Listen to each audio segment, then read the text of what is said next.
Ini banyak orang luput dari masalah ini. Beranjak daripada hadis Nabi SAW, teman-teman bisa renungi hadis ini ya.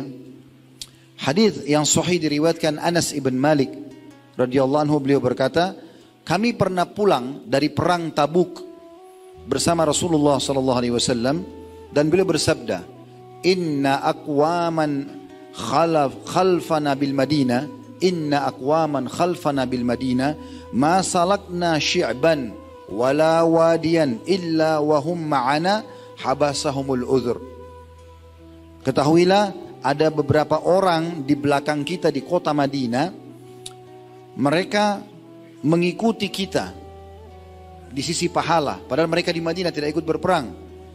Setiap kita melewati celah-celah gunung dan tidak pula lembah, kecuali mereka akan ikut bersama kita doa dari sisi pahalanya. Karena orang jihad setiap langkahnya ada pahalanya, karena mereka tertahan dengan uzur. Dalam riwayat itu, riwayat Bukhari, dalam riwayat Abu Dawud, kata Nabi SAW, laqad taraktum bil madinati aqwaman masirtum masirah. Sesungguhnya kalian telah meninggalkan beberapa orang di Madinah yang tidak kalian melangkah sebuah langkah, wala anfaqtum min nafaqah, dan tidak ada uang yang kalian sedekahkan di jalan Allah, wala qata'tum min wadin illa wahum ma'akum fi, dan tidak juga kalian lewati lembah-lembah kecuali mereka akan bersama kalian dari sisi pahala. Qalu ya Rasulullah, wa kaifa yakununa ma'ana wa hum bil Madinah? Bagaimana mereka, para sahabat bertanya, ya Rasulullah, bagaimana bisa mereka bersama mendapatkan pahala kita padahal mereka tidak ikut dalam jihad ini dan mereka dari kota Madinah? Kata Nabi SAW, habasahumul marad, sesungguhnya mereka tertahan karena penyakitnya, tapi niat mereka kalau mereka tidak sakit mereka akan ikut berperang. Di dalam riwayat yang lain sahih, hadis ini sahih di ghairihi, dari hadis Abu Hurairah radhiyallahu anhu dan diriwayatkan oleh Ibnu Majah, kata Nabi SAW, innahum yub'atsun nasu ala niyatihim, sesungguhnya manusia akan dibangkitkan sesuai dengan niat-niat mereka. Jadi memang niat ini sangat berpengaruh, sangat berpengaruh. Renungi hadis ini. Hadis selanjutnya dalam masalah ini,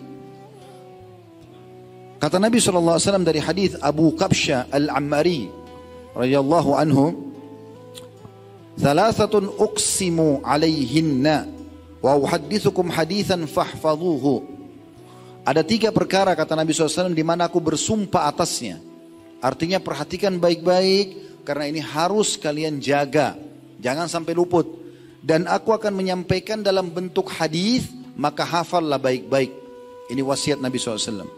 Apa yang beliau katakan? Qala ma naqasa malu 'abdin min sadaqah.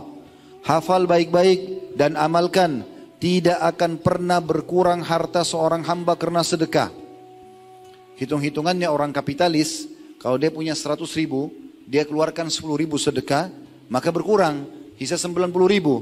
Itu pemikiran orang kapitalis. Kalau di sini di masjid masih ada yang berpikir seperti itu, harus dihapus malam ini. Karena konsep Islam tidak seperti itu. Kata Nabi SAW, hafal baik-baik, amalkan, tidak akan berkurang harta seorang hamba karena sedekah. Kalau hari ini anda kesedekahkan 10 ribu rupiah dari 100 ribu, Allah akan ganti di hari yang sama atau besoknya minimal 10 kali lipat. Jadi itu jenis investasi yang tidak akan pernah rugi. Ini poin penting. Kenapa banyak orang selalu hitung-hitungan dalam bersedekah? Karena dia pakai sistem kapitalis. Oh, kalau saya keluarkan maka kurang. Padahal sebenarnya tidak dalam Islam. Ini Nabi suruh hafal baik-baik. Lalu beliau mengatakan, wala zulima 'abdun madlamatun sabara 'alaiha illa zadahullahu izza. Dan tidak ada seorang hamba yang terzalimi, ada orang berbuat jahat sama dia, lalu dia sabar, dia enggak balas, dia digunjing, dia difitnah, dia disakiti, tapi dia tidak balas kejahatan dengan kejahatan, kecuali Allah akan tambah baginya kemuliaan dan kedudukan. Sabar atas gangguan orang. Jadi kalau sudah ada yang ganggu anda, fahami baik-baik dan hafal dari Rasulullah SAW. Oh, berarti kalau saya sabar di masalah ini, di ujungnya ini ada satu tingkatan yang Allah akan kasih. Ada kedudukan. Jadi jangan malah emosi. Ini konsepnya. Wasiat Nabi SAW, disuruh jaga. Kemudian kata Nabi SAW, wala fatah abdun baba mas'alatin illa fatahallahu alaihi baba faqrin. Dan tidak ada seorang hamba yang membuka pintu mengemis, kecuali pasti Allah bukakan baginya pintu kemiskinan dan kehinaan. Wa uhadditsukum haditsan fahfadhu. Lalu saya juga akan sampaikan kalian hadis, hafal baik-baik.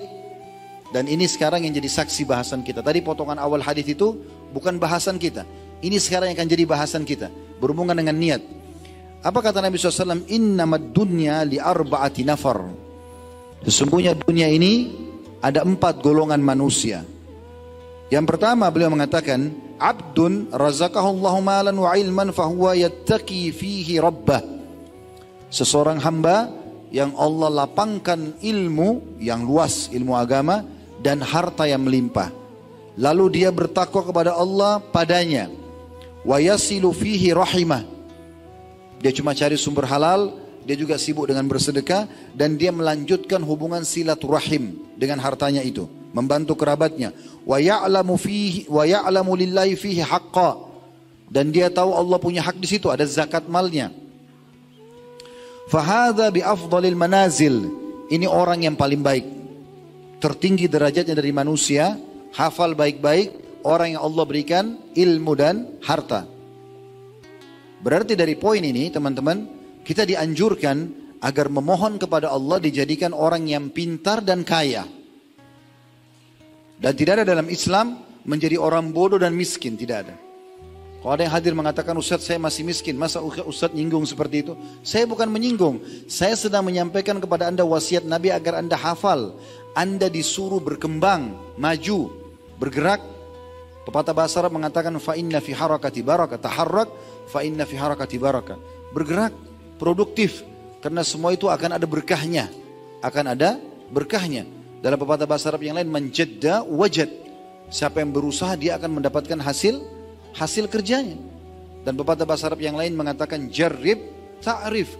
Coba dulu baru kau ambil keputusan. Jangan belum mencoba, saya nggak mungkin bisa, saya nggak mungkin suka. Nggak ada dalam Islam itu. Kita coba dan jadikan mulahnya berdoa kepada Allah. Bilang, ya Allah karuniakanlah kepadaku ilmu dan harta. Tambah lagi doanya, dan jadikan aku menghabiskan keduanya di jalanmu. Karena kalau ada orang punya ilmu tapi tidak diamalkan, percuma, akan jadi ancaman bagi dia di akhirat. Akan jadi dosa. Dia tahu haram tapi dia diam, biarkan orang melakukannya, tidak boleh. Atau dia punya harta dia nggak sedekahkan, dia bakhil, maka jadi berdosa. Jadi kita harus menghabiskan keduanya. Punya ilmu sibuk mengajarkan kepada orang, dan punya harta sibuk bersedekah.